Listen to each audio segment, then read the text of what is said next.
mimi naitwa Dennis Achieng. Mimi ni chairman wa Eminent Sacco na mimi ni chairman wa CBD. CBD ndio tuko na challenge. Manake CBD ndio maandamano inafanyika. Na CBD ndio wanasiasa wanaleta magoons kupora watu. Hii CBD ndio chakula yetu. Sisi kama watu wa CBD tunategemea hizo maduka magoons wanaletwa kupora. CBD sisi tunategemea hawa wamama, hawa wazee wanakuja kufanya shughuli yao. Mtazamaji wetu, karibu tena sana. Hapa ni kwa DNTV, tukupatianga vitu zote trendy na usio.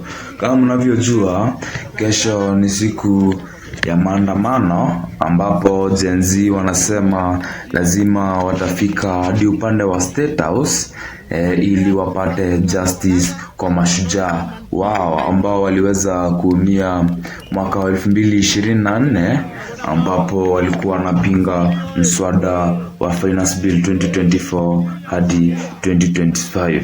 Hata hivyo, tuliweza kuona maandamano yaliyopita ambayo Gen Z walikuwa wanaandamana ili wapewe justice ya Albert Ojwang ambaye aliuawa mikononi mwa wanapolisi huko Central. Sakaja wakiwa na watu wake waliweza kushirikiana na kuajiri the goons ili kuweza kuwavuruga. Lakini hata hivyo, mkubwa wa wana bodaboda huko Nairobi ameweza kuwape onyo wana goons ambao wataweza kuwavuruga Gen Z kesho. Iheshimiwe, na kama uko tayari kupaka watu wako, sisi tuko macho na hatutakubali. Na kuanzia Monday, bodaboda wote hakuna kubeba watu wawili. Mtu ni mmoja na yule ambaye ni abiria. Kama mtu ako na silaha, sisi tuko na dikolo zetu, tutaitana na tutakuwa hadi kwa serikali. Asante.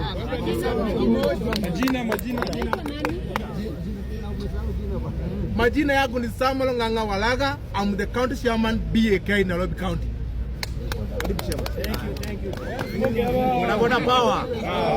CBD oye. Bodaboda CBD ria. Kwa jina mimi naitwa Dennis Achieng. Mimi ni chairman wa Eminent Sacco na mimi ni chairman wa CBD. CBD ndio tuko na challenge. Manake CBD ndio maandamano inafanyika. Na CBD ndio wanasiasa wanaleta magoons kupora watu. Hii CBD ndio chakula yetu. Sisi kama watu wa CBD tunategemea hizo maduka magoons wanaletwa kupora. CBD sisi tunategemea hawa wamama, hawa wazee wanakuja kufanya shughuli yao CBD wanaporwa na magoons. Kwa hivyo mimi kama chairman wa CBD natoa onyo. Tafadhali kama we ni mwanasiasa, wacha kukua na magoons. Magoons wasageuka na wakugeukie. Kwa hivyo tafadhali, CBD ni area, ni capital city ya Nairobi. Na hii ndio sura ya Kenya. Tafadhali, kwa wale wanafanya maandamano, ni warning tunawapatia. Sisi kama wanabodaboda wa CBD, kama unakuja kufanya maandamano, manake maandamano iko kwa katiba inakubalika. Tunataka kuona wale wanafanya maandamano wakuwe na amani na wakuwe wamebeba handkerchief ya white bila silaha. Ndio tutafautishe wale wanafanya maandamano na wale magoons. Si ni sawa? Na wale wanatoka nje, wale magoons wanatoka nje. Tuko hapa na kila sub county chairman. Tunataka ku make sure utupatie information wale ile inafanyika kwa sub county yako, kwa ward yako. Kama kuna group inatengenezwa na MCA, tafadhali tupatie information ndio tupeane kwa serikali. CBD tunataka kukua na amani, na CBD hatutaki kukua na bulma.